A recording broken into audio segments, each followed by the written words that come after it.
Chris Tyson addresses the rumors that they were kicked out of MrBeast channel. I thought it was a she. It's a they now? Oh, come on. I think Chris Tyson has said that he's not like super attached to the pronoun thing. Like, no, you have to be. You don't get the choice. You think you can choose? Apparently you can. You think you can choose? Well, the whole point of this is this kind of just proves everyone's point that just the fact that he wasn't in one video means that it's now national news every time, because one thing that I've learned about the internet is it's amazing. Like, I love the autistic nature of the internet. It's my favorite part of the internet. Like, they overanalyze everything. Sometimes it's ridiculous. A lot of times it's amazing. You'll get the cringe where me and Mary showed this video one day where like there's this weird type of like relationship. They're like, it's like a form of pareidolia where they see stuff that's not there, like you see in the clouds, where they're like, look at Johnny Depp and like in Camille Vasquez, look at the way he fixes her phone charger. He loves her. I'm like, you're just a weirdo who took too much Adderall and are seeing things that aren't really there in this case, but then they make videos of it and stuff like this. But this is what happens now when you have a unique identity and it becomes part of who you are, and you work for a multi-million-dollar empire, and people are going to start now questioning whether you yourself have you been fired? Did you voluntarily quit? What is going on here? Now, this is distractions that MrBeast can't really afford. Nobody can really afford these distractions. Are you kidding me?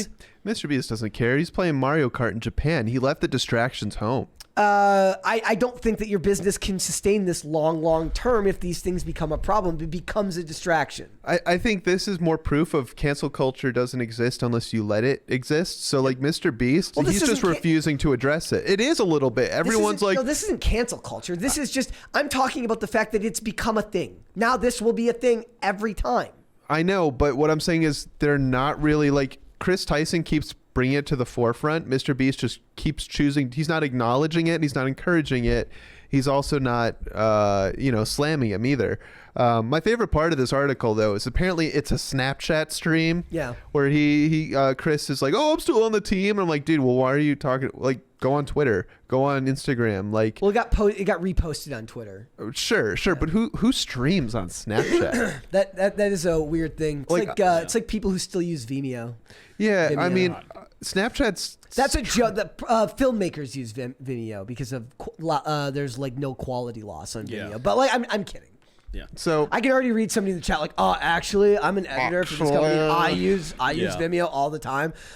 There was a time when Vimeo was like trying to make a play for YouTube, and they were putting Vimeo ads on YouTube. It was a weird time. The audacity, though, that Chris has, he's like, "I told Jimmy that just because I want to spend time with Tucker," I don't know who Tucker is. I guess that's his kid. Yep. But, and he's traveling a lot. "I'm just going to come and go as I please." I'm sorry, you don't tell that to your boss that you're just going to come and go as you please. You don't do that. I don't know why he thinks he can get away with that. I'm going to do that one day. I'm going to be like, "Look, Tim. I'll just show up and do the show when I want. I got stuff to do. Like I got places to go. I haven't seen my kid in 5 years. I haven't been home I could use a vacation. I'm just saying. Like I haven't been home in a couple of years. Maybe I need to go home. No, not. I do actually. I'm probably gonna because we're probably gonna be off for the 4th of July. I might take because my birthday's July 2nd, so I might go like home for the 2nd through the 4th.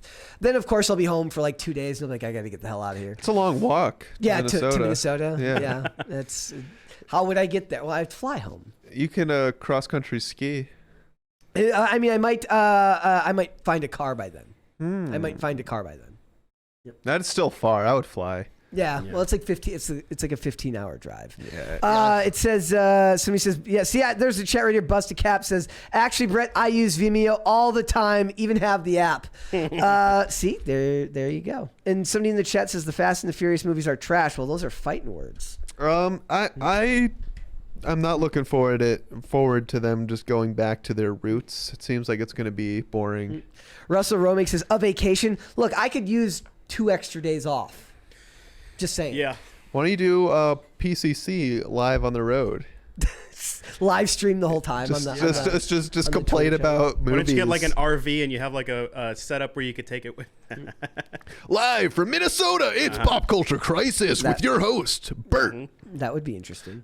Look, I just think this is. Oh. I love it when Tom Cruise yells at me. It's Tom Cruise yelling at me first. It's Tom Cruise and Christian Bale yelling at me. Like, I guarantee you, there's somebody out there who's like, I love that. It's like the Skeletor meme where it says like, "Jokes on you, I'm into that shit." Is that where he was yelling at people during COVID? Yeah, Tom Cruise was like, because people were like walking around without a mask, and people were like, he's like, dude, we're spending like the insurance on this is insane. They're looking for any reason to shut us down. Put your freaking mask on. Yeah. Yeah. Oh, cruisy boy. Somebody says I did have a black lung vacation recently. That's a sick day. That doesn't count. That's like one day in like 2.5, 3 years. God, that sounds serious. On the road crisis. Well, my voice was. I mean, my voice still sounds like crap right now, but it's fine. It's all right.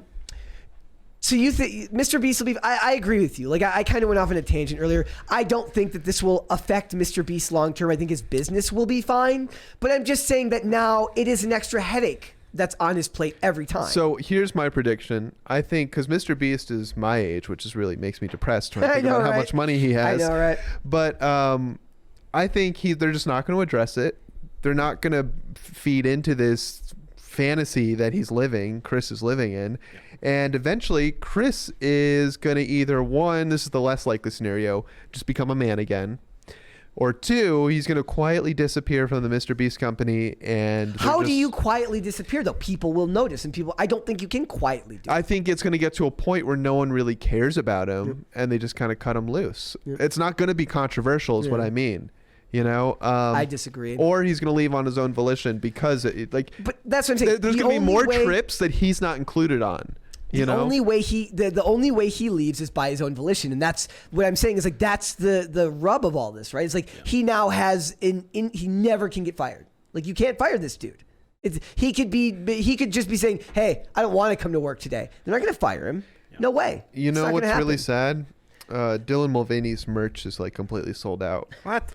Yep. He has merch? Yep, he has merch. So, as much as I think people don't care about this stuff, they do. They totally do. And I don't know if Chris Tyson has merch, but if he does, people are going to buy it. They're going to eat it up. And that's what it is. It's 10-year-olds, 12-year-olds. That's like, it's really creepy. You're a grown adult and these are your fans. It's like, never mind. But it's no. weird. The point is to say weird. Something. You're supposed to say something because it's a podcast. You're not supposed to never mind. I was going to bring Logan Paul have like a bunch of young fans too. Yeah, he was also young though. Yeah. No, but he was still a couple years older. Like I think he was in early 20s, and these kids were like 14, 12, something like that. I mean, how old is he now? He's only like 25, right? 27. Probably like mid 20s. So he got big when he's been doing YouTube for like 10 years now. Sure. So I think that's less weird. It also wasn't. Maybe it's just just as weird. Maybe I'm being a little bit biased here, but like your children should not be your main. Do you think that's like somebody like Mulvaney's being funded? Like, dude, he is. Dude, yes, they do. But I'm saying, I mean, like the merch. Like, do you think that's like a demoralization tactic to like just buy the merch so it looks like, look at it, it's sold out. Oh. Everyone loves it. You're in the minority. Okay, so that's an interesting take. I would want to look up to see who's actually buying the stuff if they're posting photos. Because it's the type of thing where it's like, it's like you can see that merch is sold out, but do you ever see it on the street? Exactly. Well, what's Jeffree Star is like a makeup line.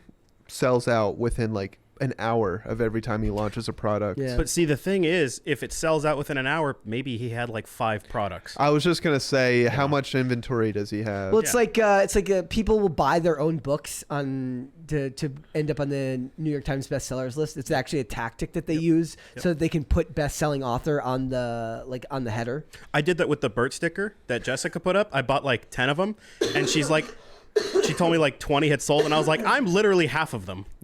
Look how popular I am. I'm so popular. Is that what you say? You're like, oh man, yes, I am Mr. Popular. Aren't I am Mr. Popular. Well, exactly. perception is reality. Thank you. Perception is reality. So it's like, and you could trick yourself into it. Like enough time passes, you're like, how many of those stickers did I buy? 1, 2? Mm-hmm. Then like 5 years go by, you're like, man, remember when everyone bought all those stickers of me, and by that time you've forgotten just how many of them. So every time you bought. bring up, Exactly. just inflate the number more and more. Be like, you remember that time people bought 15 of my stickers? Remember that time people bought like 35 of my stickers? Just keep going Amazing. Amazing. Look, it just seems like a really, really bad situation to be in long term when you have to worry about when every little change in your routine is going to be how it's going to be viewed by people on the internet who are quick to judge and quick to write things and say things that are going to make it look like MrBeast is the bad guy if something happens. What when if- it could be because he doesn't want to. Well, now I'm scared because MrBeast does these outlandish videos where he's like, I spent 3 days locked in a prison and stuff like that. I spent 3 days. I hired professional bounty hunters to track me down. It's like, okay. I spent we're 3 days at the non-binary I was just gonna sensitivity say, training I seminar. spent 2 weeks on hormones. Thanks for watching. Listen to full episodes of Pop Culture Crisis on Spotify. Keep up with us on social media and make sure you subscribe and ring that bell so you never miss the show. Bye, guys.